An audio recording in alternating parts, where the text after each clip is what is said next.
SBI खाताधारक की मृत्यु हो जाने के बाद अगर आप भी एसबीआई बैंक का नॉमिनी के द्वारा भरा जाने वाला नॉमिनेशन क्लेम फॉर्म भरना चाहते हैं तो इस वीडियो को आप पूरा जरूर देखिएगा।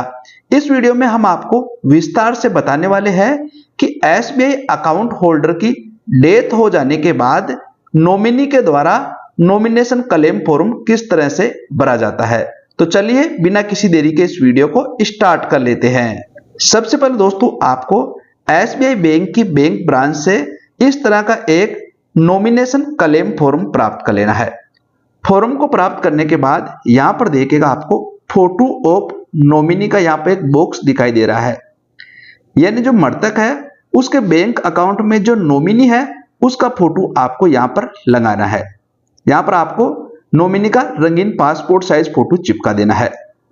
इसके बाद आपको यहां पर बैंक ब्रांच का एड्रेस लिखना है, यानी जो मृतक है उसका बैंक अकाउंट जिस भी एसबीआई बैंक की बैंक ब्रांच में है उस बैंक ब्रांच का नेम आपको यहां पर लिख देना है। इसके बाद यहां पर देखिएगा जो मृतक है उसके बैंक अकाउंट में मृतक का जो नाम है वो पूरा नेम आपको यहां पर लिख देना है, यानी जो मृतक है उसका पूरा नेम आपको यहां पर लिखना है। इसके बाद यहां पर मृतक के बैंक अकाउंट में जो नॉमिनी है उसका नेम आपको यहां पर लिखना है। यहां पर देखिएगा नॉमिनी का नेम आएगा। इसके बाद यहां पर आपको मृतक का पूरा नेम एक बार फिर से लिख देना है यहां पर, और यहां पर आपको मृतक का नेम लिखना है और इसके बाद यहां पर आपको नॉमिनी का नेम लिखना है। आगे आएंगे तो जो अकाउंट होल्डर है जिसकी मृत्यु हो गई है उसकी मृत्यु होने की आपको यहां पर डेट लिखनी है। यहां पर देखिएगा मृतक व्यक्ति है यानी जो अकाउंट खाताधारक है वो किस दिनांक को उसकी मृत्यु हुई है, खाताधारक के मृत्यु होने की दिनांक आपको यहां पर लिखनी है। इसके बाद नीचे आएंगे तो यहां पर देखिएगा मृतक का अकाउंट का टाइप आपको यहां पर लिखना है। अगर मृतक का अकाउंट बचत खाता है तो सेविंग अकाउंट यानी एसबी आपको यहां पर लिखना है। इसके बाद जो मृतक है उसके बैंक अकाउंट नंबर आपको यहां पर लिख देना है और मृतक के बैंक अकाउंट में अभी कितना पैसा है वो अमाउंट आपको यहां पर लिखना है और इसके बाद आपको एक बार फिर से मृतक के खाते में जो पैसा अभी पड़ा है वो राशि आपको यहां पर लिख देनी है। इसके बाद आप नीचे आएंगे तो यहां पर देखिएगा आपको कुछ डॉक्यूमेंट्स इस फॉर्म के साथ जमा करवाने होंगे। पासबुक देखिएगा जो मृतक व्यक्ति है उसके बैंक अकाउंट की पासबुक आपको अटैच करनी है तो यहां पर आपको टिक कर देना है। इसके बाद मृतक के पास चेकबुक और एटीएम कार्ड है तो यहां पर आपको टिक कर देना है। अगर मृतक के बैंक अकाउंट में चेकबुक और एटीएम कार्ड इशू नहीं किया गया है तो आपको यहां पर छोड़ देना है। इसके बाद आपको मृतक का डेथ सर्टिफिकेट देना होगा तो डेथ सर्टिफिकेट के आगे आपको टिक करना है। यहां पर देखिएगा नॉमिनी है उसका आइडेंटिफिकेशन के प्रूफ के लिए आपको डॉक्यूमेंट देना होगा तो यहां पर टिक करना है और जो नॉमिनी है उसका एड्रेस प्रूफ का भी डॉक्यूमेंट आपको यहां पर देना होगा, जैसे आप आधार कार्ड दे सकते हैं तो यहां पर आपको टिक कर देना है।